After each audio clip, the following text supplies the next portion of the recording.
Hello friends, कैसे हैं आप लोग। आप देख रहे हैं शिक्षा अर्जन अकेडमी यूट्यूब चैनल। आपका स्वागत है। आज हम टॉपिक पर डिस्कस करने वाले हैं, वो है कॉन्स्टिट्यूशंस। कॉन्स्टिट्यूशंस में हम लैंडमार्क जजमेंट पर डिस्कस करेंगे, जो कि एग्जाम के पॉइंट ऑफ व्यू से वेरी वेरी मोस्ट इंपॉर्टेंट है। तो आइए डिस्कस करते हैं अपने आज के जजमेंट टॉपिक पर। तो फ्रेंड्स, कॉन्स्टिट्यूशन से आपने देखा है कि अक्सर एग्जाम में केस लॉ से क्वेश्चंस आते हैं। वैसे तो सभी सब्जेक्ट में एक्ट में आते हैं, लेकिन कॉन्स्टिट्यूशन में विशेष तौर पर केस लॉ को कवर किया जाता है। तो आइए समझते हैं केस लॉ के स्टेप बाय स्टेप सेक्शन। पहले हमने इसको 3 पार्ट में डिवाइड किया है इस लेक्चर को। पहले हम पढ़ेंगे प्रस्तावना, सेकंड में हम पढ़ेंगे आर्टिकल 13, फिर हम पढ़ेंगे आर्टिकल 19। फ्रेंड्स, आर्टिकल 13 में 3 सिद्धांत प्रतिपादित किए गए हैं। उन 3 सिद्धांतों को हम केस लॉ के माध्यम से समझने का प्रयास करेंगे। वहीं हमारे इस आर्टिकल 19 में freedom of speech and expressions है, यानी कि वाक एवं अभिव्यक्ति की स्वतंत्रता को बताया गया है। तो इसे भी हम जो है केस लॉ के माध्यम से समझने का प्रयास करेंगे। फ्रेंड्स, संविधान की भाषा बड़ी ही जटिल होती है। इस जटिल भाषा को समझने के लिए हमें केस लॉ का सहारा लेना पड़ता है। समय समय पर माननीय सर्वोच्च न्यायालय के द्वारा अपनी गाइडलाइन दी जाती है, इसका इंटरप्रिटेशन किया जाता है और संविधान की जटिल भाषा को सरल शब्दों में बताया जाता है। तो आइए समझते हैं प्रस्तावना। प्रस्तावना को स्टार्टिंग में सुप्रीम कोर्ट ने ये माना था कि प्रस्तावना संविधान का भाग नहीं है। ये किस केस में कहा गया? इनरू बेरी बाबरी के केस में माननीय सर्वोच्च न्यायालय के द्वारा प्रस्तावना को संविधान का भाग नहीं माना। ये प्रस्तावना क्या होती है? प्रस्तावना वैसे तो हर एक अधिनियम के अंतर्गत आती है, प्रस्तावना स्टार्टिंग में दी जाती है, लेकिन विशेष करके संविधान की प्रस्तावना का महत्व अधिक होता है, क्योंकि संविधान की प्रस्तावना संविधान के उद्देश्यों को वर्णित करती है। संविधान किन उद्देश्यों की पूर्ति के लिए बनाया गया है, उसे क्यों पारित किया गया है, ये हमें संविधान की प्रस्तावना से जानकारी मिलती है। तो फ्रेंड्स, संविधान की प्रस्तावना में समय समय पर सरकार ने कुछ संशोधन किए हैं और इसी सरकार की असीमित संशोधन की शक्ति को रोकने के लिए सुप्रीम कोर्ट ने संविधान की प्रस्तावना का निर्वचन किया और निर्वचन करने पर सुप्रीम कोर्ट ने पाया केस लॉ के माध्यम से सुप्रीम कोर्ट संविधान का निर्वचन करता है और अपनी गाइडलाइन केस लॉ के माध्यम से हम लोगों तक पहुंचती है। तो फ्रेंड्स, इनरू बेरी बाबरी के केस में माननीय सर्वोच्च न्यायालय के द्वारा संविधान की उद्देशिका को संविधान का भाग नहीं माना गया, ठीक है। लेकिन इसके बाद में एक केस लॉ आता है केशवानंद भारती का 1973 में। केशवानंद भारती का केस लॉ हमारे विधिक इतिहास में, यानी कि जुडिशरी के इतिहास में सबसे बड़ा केस लॉ है और ये 13 जजेस की बेंच के द्वारा डिसाइड किया गया केस लॉ था। इसमें एक इंटरेस्टिंग बात और है कि इस केस में जो डिसीजन आया था वह डिसीजन 11-2 के मत से आया था। 13 जजेस की बेंच थी, इसमें 11 जजेस के जो डिसीजन थे वो डिसेंटिंग थे, यानी कि विपरीत थे, एक दूसरे से मैच नहीं करते थे। लेकिन 2 जजेस के डिसीजन इस केस को पलट दिए। मतलब इस केस को मतलब जो है इस केस का आधार बन गए 2 जजेस का। अगर मान लिया जाए 2 जज में से एक जज और डिसेंटिंग हो जाते तो इस केस को जो है फाइनली जजमेंट इसमें नहीं आ पाता, ठीक है। तो 2 जजेस की मेजॉरिटी ने इस केस में कुछ गाइडलाइन इशू की। तो फ्रेंड्स, ये जजमेंट कभी कभी ये पूछ लिया जाता है कि केशवानंद भारती का जजमेंट किसके द्वारा सुनाया गया था। तो केशवानंद भारती का जजमेंट उस टाइम के माननीय मुख्य न्यायाधिपति सीकरी के द्वारा सुनाया गया था। केशवानंद भारती के केस में कॉन्स्टिट्यूशन के बेसिक स्ट्रक्चर को बताया गया कि कॉन्स्टिट्यूशन का बेसिक स्ट्रक्चर क्या होगा, ठीक है। उसी बेसिक स्ट्रक्चर के अंतर्गत संविधान की उद्देशिका भी आती है, ठीक है। बेसिक स्ट्रक्चर क्या क्या होगा ये इसमें नहीं बताया गया, इसके लिए अलग से एक केस है। लेकिन केशवानंद भारती के केस में सुप्रीम कोर्ट ने ये कहा कि सरकार की संविधान की जो संविधान में संशोधन की जो शक्ति है वह असीमित नहीं है और संविधान में ऐसा कोई संशोधन नहीं किया जा सकता जो कि संविधान के आधारभूत ढांचे को नष्ट करता हो। और केशवानंद भारती के केस में ये बात कही गई। लेकिन केशवानंद भारती का केस प्रस्तावना पर लागू कैसे होता है? वह इसलिए लागू होता है क्योंकि केशवानंद भारती के केस में बेसिक स्ट्रक्चर की बात कही गई थी और सुप्रीम कोर्ट ने प्रस्तावना को बेसिक स्ट्रक्चर माना है, इसलिए और ये भी कहा है कि प्रस्तावना बेसिक स्ट्रक्चर होने के कारण संविधान का भाग है। पहले वाले केस में मना कर दिया कि संविधान का भाग नहीं है भाई, दूसरे वाले केस केशवानंद भारती में सुप्रीम कोर्ट ने कहा कि संविधान प्रस्तावना संविधान का भाग है। 1 मिनट।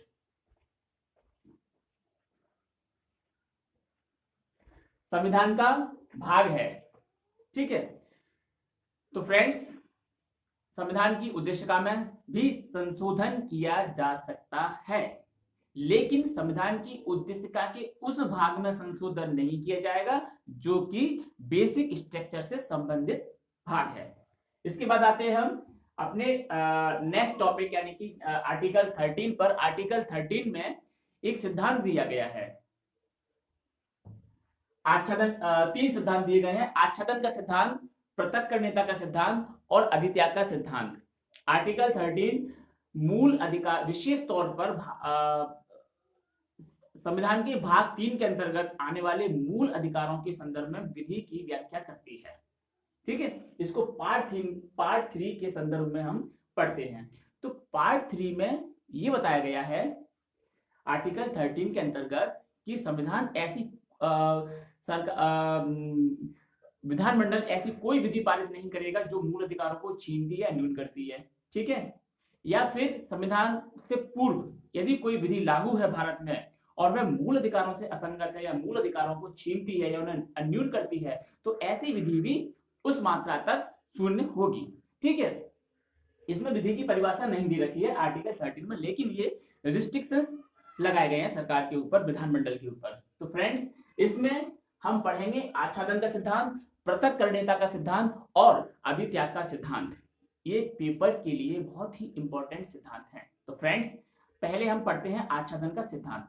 आच्छादन का सिद्धांत क्या होता है? जैसा कि आप नाम से समझ पा रहे हैं कि आच्छादन, किसी चीज को आच्छादित कर देना, यानी कि उसको ढक देना, ठीक है, उसका प्रभाव कम कर देना। आच्छादन के सिद्धांत का विकास न्यायालय ने भिकाजी वर्सेस मध्य प्रदेश राज्य में किया था। आच्छादन के सिद्धांत का प्रतिपादन न्यायालय ने इसलिए किया था क्योंकि न्यायालय के समक्ष एक केस आया। उस केस में क्या हुआ, बरार मोटरयान अधिनियम 1947 का एक केस उसमें आता है न्यायालय के पास, बरार मोटरयान अधिनियम 1947, जो कि सरकार को व्यापारिक क्षेत्र में एकाधिकार प्रदान करता है मोटरयान के क्षेत्र में, ठीक है। एक अधिनियम था बरार मोटरयान अधिनियम।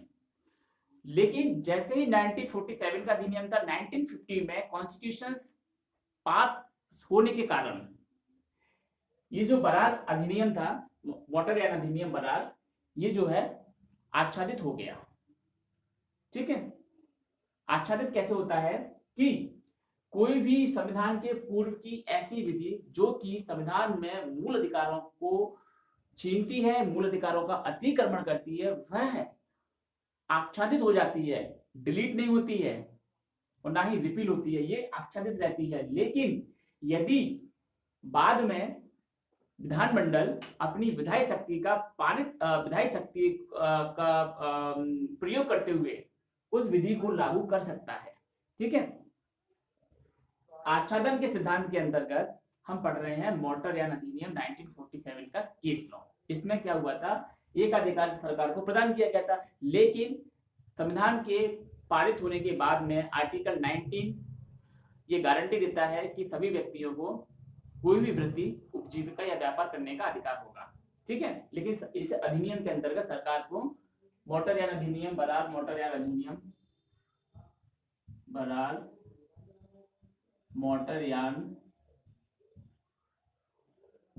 अधिनियम 1947 ये सरकार को एकाधिकार प्रदान कर रहा है। वहीं पर संविधान का आर्टिकल 19 सभी को व्यापार करने की स्वतंत्रता दे रहा है, लेकिन 1950 में यहाँ एक संशोधन होता है कॉन्स्टिट्यूशन के आर्टिकल 19 में। आर्टिकल 19 में संशोधन करके आर्टिकल 19(1) में एक क्लॉज जोड़ा जाता है। ठीक है, इस क्लॉज में सरकार को फिर से एकाधिकार प्रदान कर दिया जाता है व्यापार पर। जब यहाँ संशोधन हो जाता है तो ये जो विधि थी बरान मोटर अधिनियम 1947, ये पहले आच्छादित हो गई थी, लेकिन अब ये लागू हो जाएगी क्योंकि इस संशोधन ने इस विधि को जीवित कर दिया, इसके सभी दोषों को समाप्त कर दिया। तो इसी को कहते हैं हम आच्छादन का सिद्धांत। ठीक है, इस आच्छादन के सिद्धांत को भीकाजी वर्सेस मध्य प्रदेश राज्य में सुप्रीम कोर्ट के द्वारा डेवलप किया गया था। इसके बाद आते हैं हम पृथक्करणीयता का सिद्धांत। पृथक्करणीयता का सिद्धांत क्या होता है? पृथक्करणीयता का सिद्धांत होता है, जैसा कि आप नाम से समझ पा रहे हैं, कि किसी एक सब्जेक्ट को, सब्जेक्ट जो कि एक सब्जेक्ट होता है, सब्जेक्ट में कई पार्ट्स होते हैं, कई सेक्शंस होते हैं, कई पैरा होते हैं, कई अनुसूचियां होती है। यदि कोई पैरा, अनुसूची या सेक्शन कॉन्स्टिट्यूशन के किसी भी उपबंध का वायलेशन करता है, उसका उल्लंघन करता है, यदि उसे हम उससे अलग कर सकते हैं तो फिर उसे हम अलग कर सकते हैं, और यदि अलग करने से उस बचे हुए अधिनियम पर कोई इफेक्ट नहीं पड़ता है तो उसी को कहते हैं पृथक्करणीयता का सिद्धांत, यानी कि अतिक्रमण करने वाले उपबंधों को उस अधिनियम से हटा देना। ठीक है, तो पृथक्करणीयता के सिद्धांत में हम सबसे पहले पढ़ेंगे ए.के. गोपालन वर्सेस मद्रास राज्य। इसमें हम पढ़ेंगे कि एक अधिनियम है, सुरक्षा से संबंधित अधिनियम 1950, निवारक विरोध अधिनियम 1950 की धारा 14, निवारक निरोध अधिनियम, इसमें आता है निवारक निरोध अधिनियम 1950 की धारा 14। ये धारा 14 इंपॉर्टेंट क्यों है? ये धारा 14 जो है, किसी व्यक्ति को जब किसी व्यक्ति को इस अधिनियम के अंतर्गत अपनी कस्टडी में लिया जाता है, निवारक निरोध अधिनियम के अंतर्गत, तो इसमें धारा 14 बताती है कि उस व्यक्ति की जो गिरफ्तार किया गया है, उस गिरफ्तार व्यक्ति की गिरफ्तारी की विधि मान्यता की जांच करने की न्यायालय की जो शक्ति है, उसे धारा 14 ने हटा दिया। तो धारा 14 के अंतर्गत न्यायालय की शक्ति को छीनना, यह एक असंवैधानिक कृत्य है। ठीक है, न्यायालय की जुडिशियल जो रिव्यू की पावर होती है, वह बेसिक स्ट्रक्चर होता है कॉन्स्टिट्यूशन का, और इसे नहीं छीना जा सकता है। इसीलिए आर्टिकल 14 के अंतर्गत न्यायालय की शक्ति को छीना जाना संविधान के उपबंधों का अतिक्रमण होता है।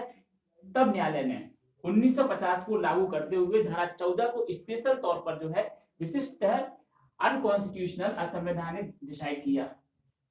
असंवैधानिक धारा है ये, तो इस धारा को निकाल देने से ये पूरा अधिनियम बना रहा, ये धारा निकल गई। इसी को कहते हैं पृथक्करणीयता का सिद्धांत। इस सिद्धांत के अंतर्गत हमने धारा 14 को इस अधिनियम से निकाल के बाहर कर दिया और पूरा अधिनियम बना रहा। ठीक है, इसके बाद आते हैं कियोतो होलोहोन वर्सेस जाचिलू का बाद है 1993 का। इस बाद में क्या होता है फ्रेंड्स? इस बाद में दल बदल अधिनियम के अंतर्गत संविधान की अनुसूची 10 में एक पैरा है, पैरा 7। पैरा 7 को सुप्रीम कोर्ट ने अनकॉन्स्टिट्यूशनल डिसाइड किया। उसे अनकॉन्स्टिट्यूशनल क्यों डिसाइड किया गया? उसे अनकॉन्स्टिट्यूशनल इसलिए डिसाइड किया गया क्योंकि दल बदल के आधार पर जो निर्णय करना था, उस निर्णय पर जो स्पीकर है, जो अध्यक्ष है, उसके विनिश्चय को अंतिम कर दिया गया। तो फ्रेंड्स, इस प्रकार धारा पैरा 7 के अंतर्गत स्पीकर का विनिश्चय अंतिम बना दिया गया था, उसमें न्यायालय के हस्तक्षेप को हटा दिया। तो फ्रेंड्स, इस कारण न्यायालय ने पैरा 7 को अनकॉन्स्टिट्यूशनल डिसाइड किया, पैरा 7 को हटा दिया और अनुसूची 10 बरकरार इसमें बनी रही। ठीक है, अनुसूची 10 आज भी है, लेकिन पैरा 7 अनकॉन्स्टिट्यूशनल है। तो कहने का तात्पर्य है कि ऐसी कोई विधि जिसे हम हटा सकते हैं उस अधिनियम से, जिसे हम पृथक कर सकते हैं, उसे पृथक किया जा सकता है। ठीक है, इसके संदर्भ में हमें एक केस और याद आ रहा है, वो है प्रभुदत्त। प्रभुदत्त वाले केस में क्या कहा सुप्रीम कोर्ट ने? प्रभुदत्त का केस है ये वाला, प्रभुदत्त वाला भारत संघ। इस केस में न्यायालय ने यह कहा कि मान लिया जाए जब कभी अधिनियम की सारे के सारे उपबंध या अधिकांश उपबंध संविधान का अतिक्रमण करते हैं और न्यायालय को लगता है कि इस पूरे अधिनियम को ही असंवैधानिक घोषित किया जाना चाहिए, तो न्यायालय पूरे अधिनियम को ही असंवैधानिक घोषित कर सकता है, उस पूरे अधिनियम को ही रिजेक्ट कर सकता है। ठीक है, तो प्रभुदत्त में पूरे अधिनियम की बात कही गई है और इनमें जो है पृथक करने सिद्धांत में अधिनियम के किसी पार्ट को डिलीट करना है, अनकॉन्स्टिट्यूशनल करना है, इसमें पूरे अधिनियम की जरूरत पड़े तो पूरे अधिनियम को ही हमें हटा देना है। ठीक है, प्रभुदत्त वाले केस में न्यायालय ने कहा। इसके बाद आते हैं हम अधित्याग का सिद्धांत। अधित्याग के सिद्धांत के अंतर्गत हम पढ़ते हैं कि कोई भी व्यक्ति अपनी मर्जी से अपने इच्छा अनुसार संविधान द्वारा प्रदत्त मूल अधिकारों को त्याग नहीं सकता है। ठीक है, लेकिन इसके विपरीत जस्ट अमेरिका के संविधान में विपरीत व्यवस्था है। अमेरिका के संविधान में कोई भी व्यक्ति संविधान द्वारा प्रदत्त मूल अधिकारों का अपनी मर्जी से अधित्याग कर सकता है, उन्हें त्याग सकता है, बट ये स्थिति भारत में लागू नहीं है। ठीक है, इस पर हम पढ़ेंगे सबसे पहले case Visheshan Nath versus income tax commissioner. Second case इस पे आएगा Muthaiya versus income tax commissioner. इस केस को जो है, ये केस जो आया था इनकम टैक्स कमिश्नर, ये 1959 का केस है और ये जो केस है 1955 का केस है। तो फ्रेंड्स, अधित्याग के अंतर्गत हम सबसे पहले विशेषण नाथ केस को देखते हैं। विशेषण नाथ केस में क्या हुआ था, एक व्यक्ति है, उस पर जो है आयकर अधिनियम के अंतर्गत कुछ ड्यू निकलता है और उस ड्यू को देने के लिए विशेषण नाथ ने आयकर अधिकारियों से समझौता किया। ठीक है, समझौता हो गया अपना 1954 में, ये समझौता हुआ विशेषण नाथ में। ठीक है, 1954 में अपना ये जो है समझौता होता है।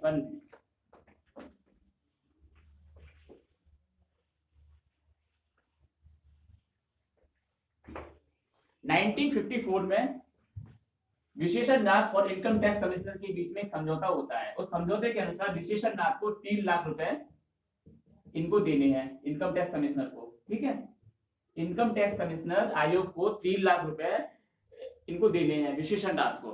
फ्रेंड्स, समझौता हो गया, देने हैं, लेकिन विशेषण नाथ को पता चलता है कि जिस अधिनियम इसको जो है आयकर अधिनियम की धारा, आयकर अधिनियम की धारा जो है 5(1), ठीक है, इस धारा के अंतर्गत इसके साथ में समझौता होता है, लेकिन इस धारा को न्यायालय के द्वारा Muttiah versus income tax commissioner के मामले में अनकॉन्स्टिट्यूशनल डिसाइड कर दिया, असंवैधानिक घोषित कर दिया, धारा असंवैधानिक हो गई। ठीक है, असंवैधानिक हो गई। अब ये जब असंवैधानिक हो गई और विशेषण नाथ को इसका पता चला कि ये धारा जिसके अंतर्गत समझौता हुआ था सुप्रीम कोर्ट के द्वारा असंवैधानिक घोषित कर दी गई है, तो विशेषण नाथ सुप्रीम कोर्ट पहुंच जाता है। ठीक है, इसलिए कि अब मैं जो मेरा ड्यू पेमेंट करना था मुझे केंद्रीय आयकर अधिनियम को, आयकर विभाग को 3 लाख रुपए का, अब वो नहीं करेगा क्योंकि न्यायालय ने इसे अनकॉन्स्टिट्यूशनल डिसाइड कर दिया। इस धारा को, इसे आर्टिकल 14 के परिप्रेक्ष्य में अनकॉन्स्टिट्यूशनल डिसाइड कर दिया। ठीक है, सुप्रीम कोर्ट पहुंचते हैं विशेषण नाथ, लेकिन जो इनकम टैक्स कमिश्नर है उन्होंने सुप्रीम कोर्ट में क्या तर्क दिया, उन्होंने ये कहा कि ठीक है, मान भी लिया जाए कि सेक्शन 5(1) को अनकॉन्स्टिट्यूशनल डिसाइड कर दिया है सुप्रीम कोर्ट के द्वारा, क्योंकि इसी सेक्शन के अंतर्गत समझौता हुआ था और इसी सेक्शन के अंतर्गत कार्रवाइयां हुई थी, जिसके अंतर्गत विशेषण नाथ ने 3 लाख रुपए देने का समझौता किया था। ठीक है, तब ये आयकर अधिनियम इनकम टैक्स कमिश्नर के जो अधिकारी हैं वह न्यायालय में तर्क प्रस्तुत करते हैं कि मान भी लिया जाए यदि अनकॉन्स्टिट्यूशनल है भी, तब भी समझौता कर चुके हैं और ऐसा माना जाएगा कि वह अपने अधिकारों को त्याग चुका है विशेषण नाथ समझौता करके। तब इस पर न्यायालय ने क्या फाइंडिंग दी, न्यायालय ने यह कहा कि भारत में यह स्थिति लागू नहीं है, कोई भी व्यक्ति संविधान द्वारा प्रदत्त अपने मूल अधिकारों को त्याग नहीं सकता है।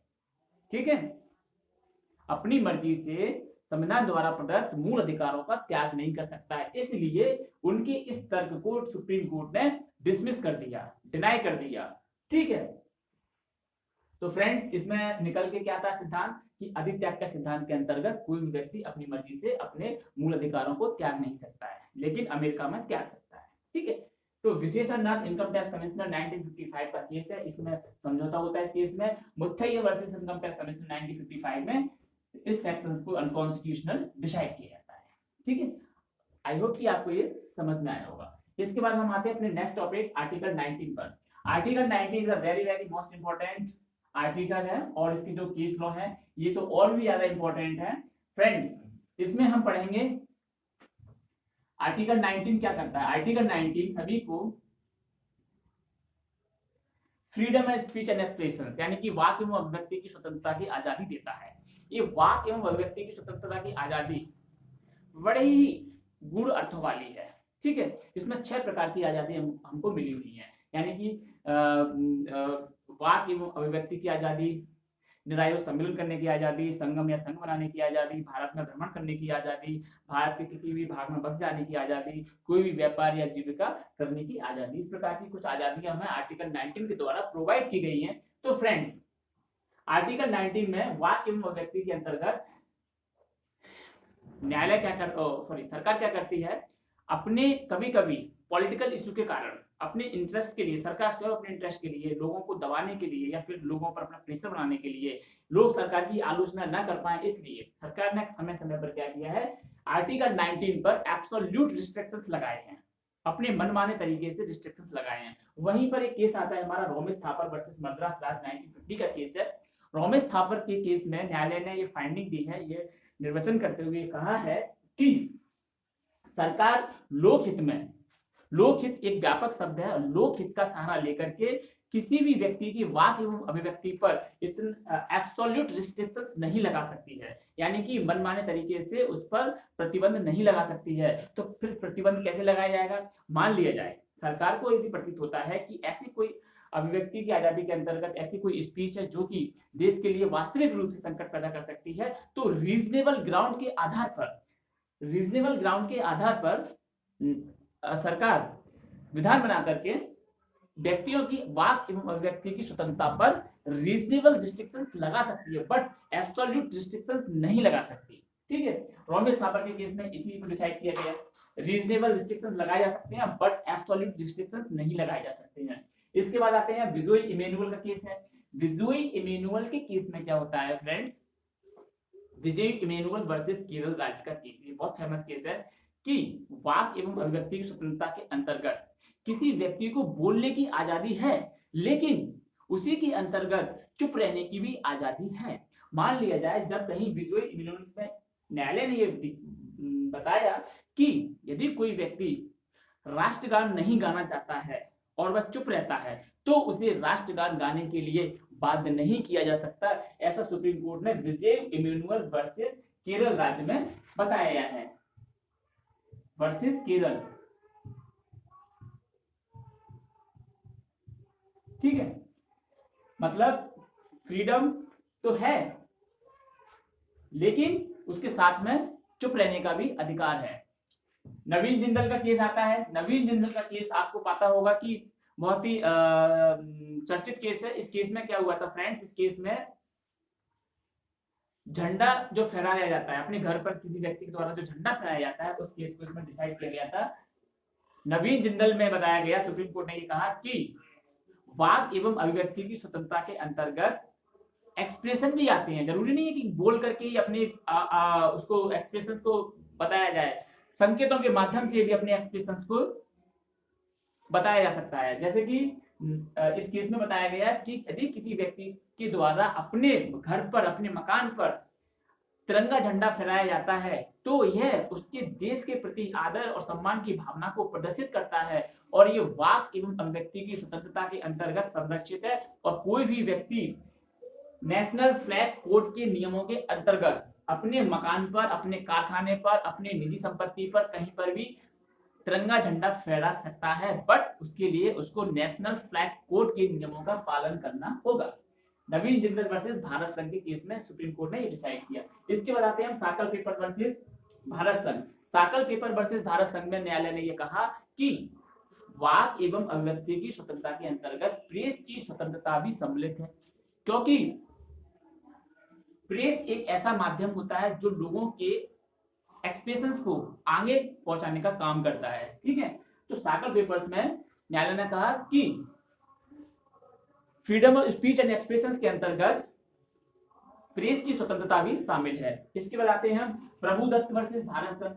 प्रभुदत्त वर्सेस भारत संघ में न्यायालय ने बताया कि प्रेस की स्वतंत्रता के अंतर्गत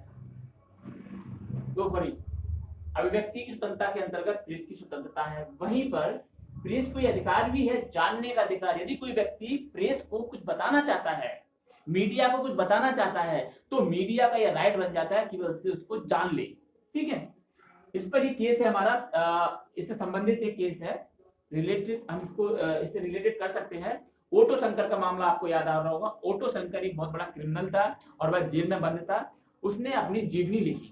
उस जीवनी में उसने क्या किया, सरकार के कुछ अधिकारियों के नाम लिखे जो उसको सपोर्ट करते थे उसके आपराधिक जीवन में।